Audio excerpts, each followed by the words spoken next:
చెన్నై కొత్తపల్లి పోలీసుల విచారణకు హాజరయ్యారు చిప్సన్ ఏవియేషన్ ప్రతినిధులు. వైఎస్ జగన్ ప్రయాణించిన హెలికాప్టర్ పైలట్, కో పైలట్ విచారణకు హాజరయ్యారు. ఈ నెల 8వ తేదీన వైఎస్ జగన్ పర్యటన సందర్భంగా హెలిప్యాడ్ వద్ద జరిగిన పరిణామాలపై వివరాలు సేకరిస్తున్నారు పోలీసులు. హెలికాప్టర్ విండ్ షీల్డ్ విరిగిన ఘటనపై ఆరా తీస్తున్నారు. అయితే కూటమి ప్రభుత్వం ఒత్తిడి మేరకు వైఎస్ జగన్ పర్యటనలకు ఆటంకం కలిగించడానికే ఇదంతా చేస్తున్నారని వైఎస్ఆర్సీపీ నేతలు ఆగ్రహం వ్యక్తం చేస్తున్నారు. ఇదే అంశకు సంబంధించి మరింత సమాచారం మా కరెస్పాండెంట్ శివారెడ్డి మనకి ఫోన్ లైన్లో అందిస్తారు. శివారెడ్డి, డీటెయిల్స్ ఏంటి?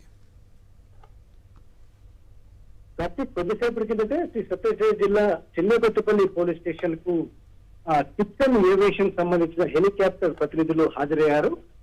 పైలట్ అనిల్ కుమార్, అదేవిధంగా కో పైలట్ గా వ్యవహరించిన శ్రేయాస్ జైన్ పోలీసుల విచారణకు హాజరయ్యే పరిస్థితి కనిపిస్తోంది. ఎందుకంటే ఈ నెల 8వ తేదీన రాప్తాడు కాన్స్టిట్యూన్సీ రామగిరి మండలం పాపిరెడ్డిపల్లి గ్రామంలో వైఎస్ జగన్మోహన్ రెడ్డి పర్యటించారు. ఈ నేపథ్యంలోనే కుట్టుబడ్డ వద్ద హెలిప్యాడ్ ఏర్పాటు చేశారు. అయితే హెలికాప్టర్ వచ్చి రాగానే పెద్ద ఎత్తున ప్రజలు హెలికాప్టర్ చుట్టుముట్టడం, పూర్తి స్థాయిలో భద్రతా వైఫల్యం కొట్టొచ్చినట్లు కనిపించిన నేపథ్యంలో, అదేవిధంగా హెలికాప్టర్ సంబంధించి విండ్ షీల్డ్ విరిగిపోయింది. అదేవిధంగా సాంకేతిక సమస్యలు కూడా తలెత్తిన పరిస్థితి నేపథ్యంలో అప్పటికప్పుడే హుటాహుటిగా తిరిగి హెలికాప్టర్ వెళ్లిపోయిన పరిస్థితి కనిపించింది. రోడ్డు మార్గం ద్వారా వైఎస్ జగన్మోహన్ తిరిగి బెంగళూరుకు వెళ్లారు. అయితే ఈ మొత్తం పరిణామాలకు సంబంధించి వైఎస్ జగన్మోహన్ రెడ్డి పర్యటనలపైన టీడీపీ కూటమి ప్రభుత్వం కుట్రలు చేస్తున్నట్లుగా కనిపిస్తోంది. ఎందుకంటే ఏదైతే కంపెనీ ఇస్తున్నటువంటి హెలికాప్టర్ కావచ్చు, లేకుంటే అందులో ఉన్న పైలట్, కో పైలట్ ను వేధించడం ద్వారా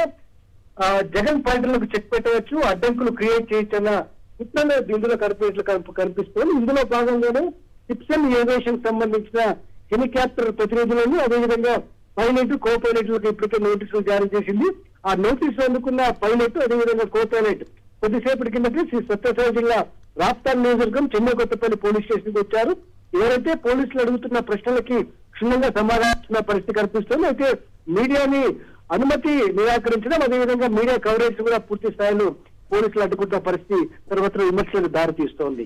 కార్తీక్, థ్యాంక్ యూ శివారెడ్డి.